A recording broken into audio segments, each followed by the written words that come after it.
Imagine spending half your life in Switzerland, working, toiling, hustling, trying to make a name for yourself and give a good life to your children and your family, and then 30 years down the line, you retire, and instead of staying back in Switzerland to enjoy all your money, to enjoy all your success, you decide with your wife that, you know what, let's go back to Africa, let's go back to our hometown, let's go back to our community, let's take all the money we've made here in Switzerland back to Uganda so we can enjoy the rest of our retirement life with our family, our people, only to end up getting brutally murdered 2 weeks after your return by somebody you call family.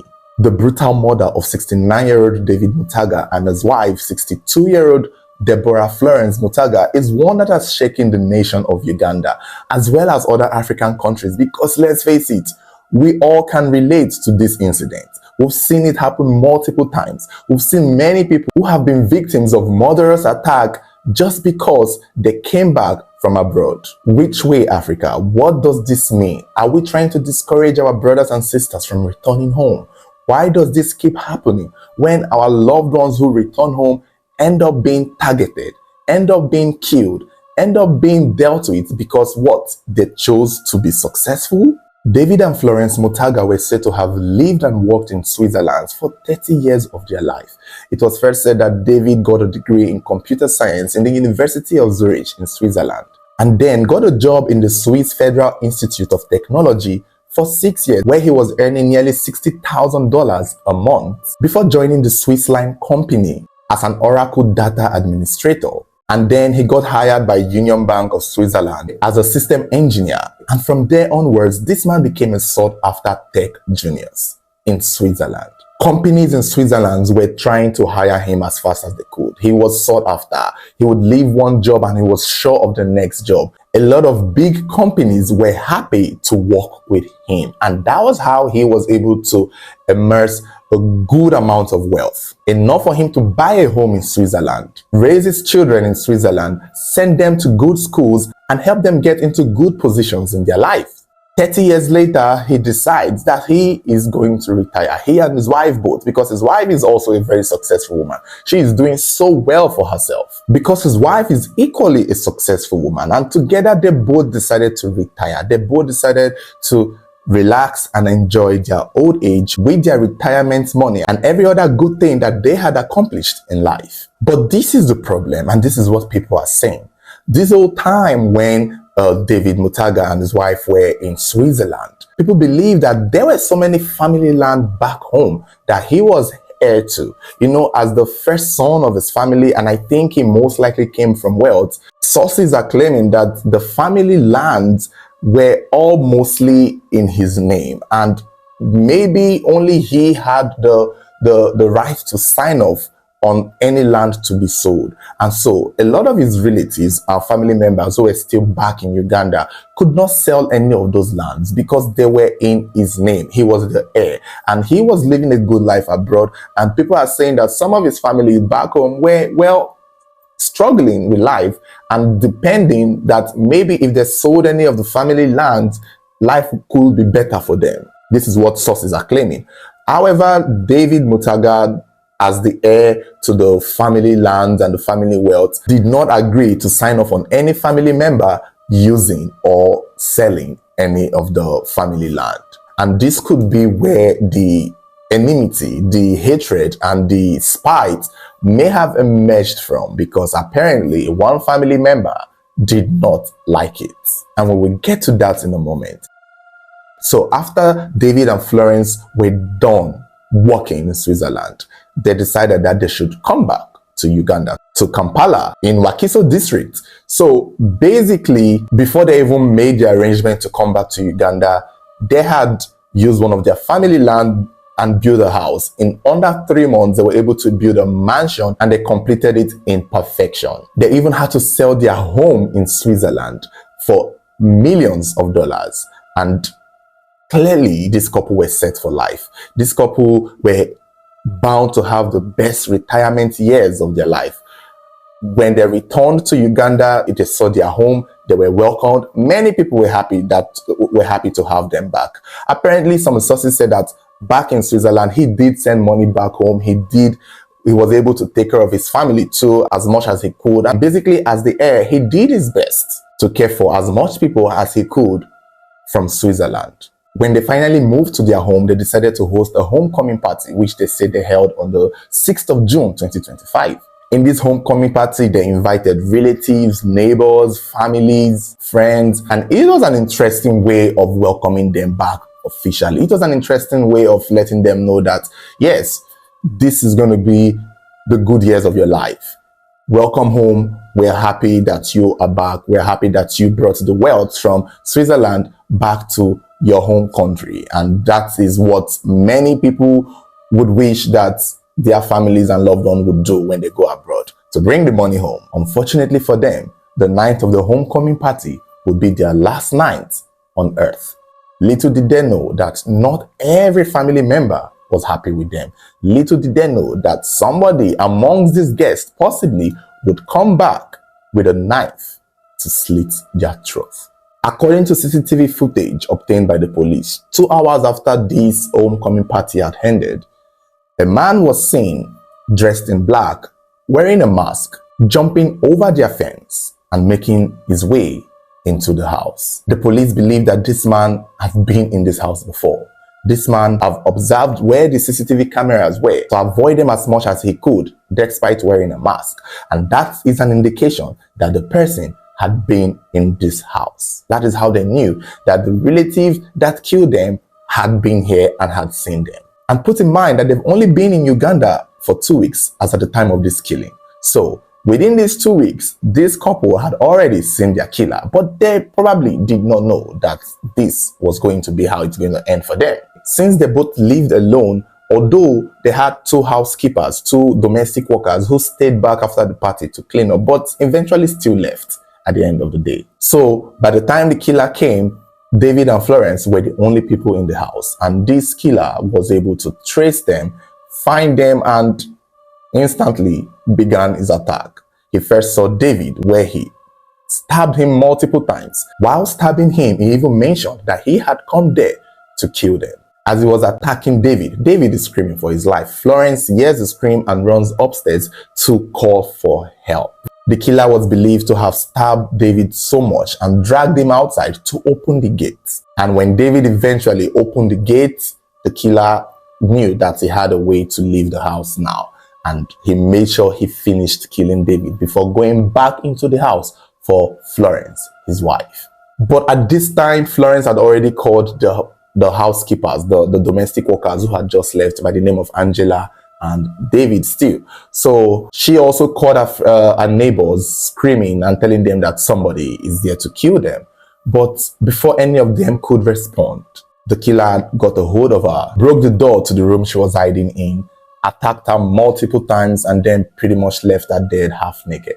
The staff and the neighbors who were called from their own end immediately alerted the police, but before the police could get there, the killing had already been done. David Mutaga was found dead by his gate side, while Florence was found dead in the room. The killer basically left through the main door, the main gate, because it was opened by David before, he killed him. What was strange, according to the police, was that the killer did not take anything. Nothing was taken, nothing was robbed, nothing was stolen from this from the home of this man, which indicated clearly that the killer did not want money, property, or anything, and that this killing was personal. The police also took the CCTV footage to see if they could identify the killer, but they were unable to see past the mask and the clothes. Although currently, as we speak, they are still analyzing the CCTV footage to see if they could maybe use movements or shape or something to identify the killer, because the killer was smart enough to wear a mask. Now, there is an update to the story as at the time of recording, where we have come to learn that the police can actually confirm for a fact that it's a family member who had done this, because they were able to get hold of a recording, a voice audio recording that may have been captured by one of the appliances in the house. Remember, David is a tech genius, so one of his appliances seemed to have audio, and I think it could be the CCTV camera. The cameras in the house also may have audio, because some do have audios. And from the audio, the authorities were able to hear the killer call them by their names. He called David by his name and called Florence by her name. And this, according to sources, was what the killer said to Deborah while attacking her, from the audio that was picked up from one of the technological appliances in the house. Deborah, do you think it's only you with children? We also want to be well off. You can call whoever you want, but I have come to kill you, and nothing will deter me from fulfilling my mission.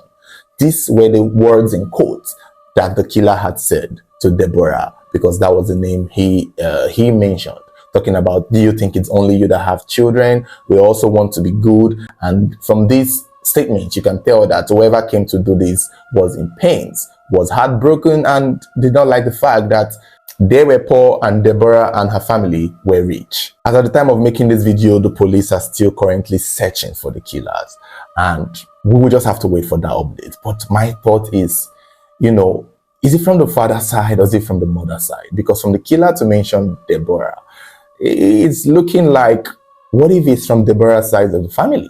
At the same time, more fingers or more suspicions seem to be for David, because again, David is the one who is the heir to the family wealth per se. He's the one who had control to the lands. A lot of the landed properties that his family owned were in his name, not because he owns it per se, but because he's the first son, he's the heir. And I think that tradition is prevalent in a lot of African countries. If a father leaves a land for the children, no one child owns it.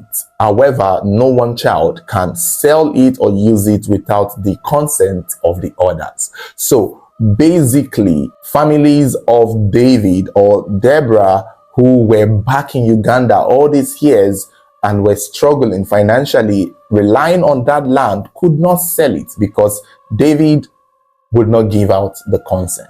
David would not sign it off. And I think that kept them at a place in their life that did not see any growth. So therefore, to see David and his own wife and children grow so successfully with the same family wealth maybe leave some hatred and some resentment to the point where somebody can actually pick up a knife out of jealousy to end their life. The thing is, there's always going to be that family member who would always want to rely on daddy's money or mommy's money. There's always going to be that family member who would not want to work as hard. And, if David had probably given a go-ahead, even that one land the person wanted to sell would still not be enough. That family member would most likely sell everything. Me personally, I would suspect the wayward one in the family. I'm sure they have a suspect. I believe people know the person who may have done it. Just check the person who is the most frustrated in the family. Just check the most person who always wanted to sell the land but failed to sell it, or couldn't sell it, or attempted to sell it, or sold it on multiple occasions to, with fake documents just to amass wealth. I just feel like if they're able to talk amongst family members, they will be able to know who did it. But this is the kicker, and this is where I think there might be a slight issue. Even though it was one person that came to do the killing, what are the chances that it was not multiple family members who planned it? Remember, from the audio, the person said that nothing will deter me, nothing will stop me from fulfilling my mission. For that to be a mission, it probably means that somebody had sent him, or a group of people had sent him. Because now that these two people have died and they've been killed, what is happening now is their fight amongst David Mutaga's family on who will control their resources, who will take charge of the house, and who is going to be in charge of the funeral and their bodies. So basically, this is some sort of Game of Thrones, if you ask me, because the family of David Mutaga are now scuffling amongst themselves on who is now going to look after all his property, because his children did not even come for the funeral. They did it online. They came virtually for the memorial or for the funeral of some sort because they were afraid to come back to Uganda because they think somebody would kill them too. And I think that is what the killer really wanted.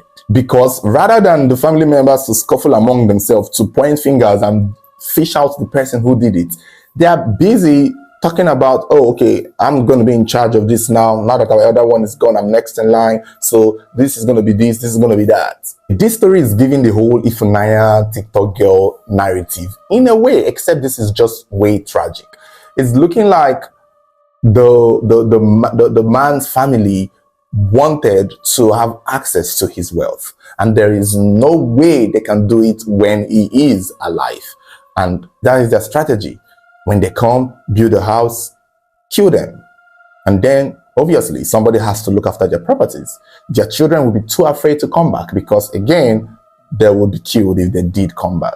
And now, that wealth that they could not have access to, that wealth that the lands they could not sell, they can now finally enjoy it in what is left of the properties of this man and his wife. Because you cannot tell me that no other members of their family can pinpoint who did it. If I see a CCTV footage of a family member, as long as I know that family, even if I don't know that family member, there will be somebody who would know that family member. Am I the only one who can identify a family member without having to see their face? Wear a mask or wear a jacket or the way you walk, the height, even the voice. You have an audio recording. The voice alone, if they have the audio of the person talking, are you kidding me? There is no reason why nobody knows the killer. At this point, if the police have audio recording of the person who killed these people, family members of David Motaga should be able to identify this person. And if they are not identifying this person, this is Murder on the Orient Express. If you don't know what that means, I don't know what to tell you, because from the movie Murder on the Orient Express, a powerful and notable person was killed in a train carrying multiple different passengers from different walk of life.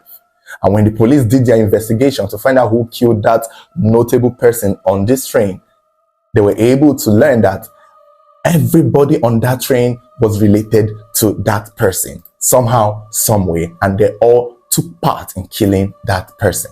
I don't know if you know what I mean, because you cannot tell me now that the police have a CCTV footage of the man's figure and shape. Even though we could not see the face, family members should know themselves. That is why it's called family for a reason. And then, God willing, David Motaga in his intelligence had some sort of technology that could record voices in their house, and now we have the audio. And you mean to tell me that no member of his family can identify it? No member has come out to be like, wait, I know that voice. That's my uncle's voice. Oh, that is Uncle John's voice. Oh, that is Mr. Peter's voice. Nobody. Somebody knows who did it, and the person is keeping quiet because, again, this was a mission according to the killer. And again, you see how it's moving. Instead of them to find the killer, they are all trying to drag properties now. So if this is not Murder on the Orient Express, then I don't know what it is. The police should call back every single person who came to the party. You see that family picture that they took outside the homecoming party? The killer must be there. I believe the killer is there. People are saying it's the housemaid and the housekeeper and the people employed to work in the house, you know, the domestic workers. And in as much as that could be possible, you know, because in a case like this that have happened in Uganda, we have seen that domestic workers are usually, the farm hands are usually the ones that get to be the ones behind all of this. But from what we understand, the farm hands had left. And unless the farm hands or the domestic workers are members of the family, then I don't know what to say. Then it could be them if they are members of the family. And I think these people, these rich African aunties and uncles, we usually employ family members to do farmhand and houseboy. So if that is the case, then pretty much that is the case. The only way it's the farmhand or the house girl or the housekeepers is because it's only if it's a family member. Otherwise, the killer was an actual family member who knew them by name and who had been in the house. And since they've been there for 2 weeks, this should not be difficult. There's a picture of all the guests that came. Find out who was there. Find out who was looking around. Check the CCTV footage of that party. Look at somebody who was always looking at the cameras. If you go to that CCTV footage, the day of the homecoming party, say it was that same day they were killed. Look at the guests. Find out who was staring at the CCTV cameras. Find out who, because that person was the one calculating where the cameras were and knowing how to move or knowing how to inform who was coming to finish the mission. This is not going to be a difficult case to solve. I think the police are taking their time, and such a thing, they want strong evidence, a strong motive, and clearly, a proper identification.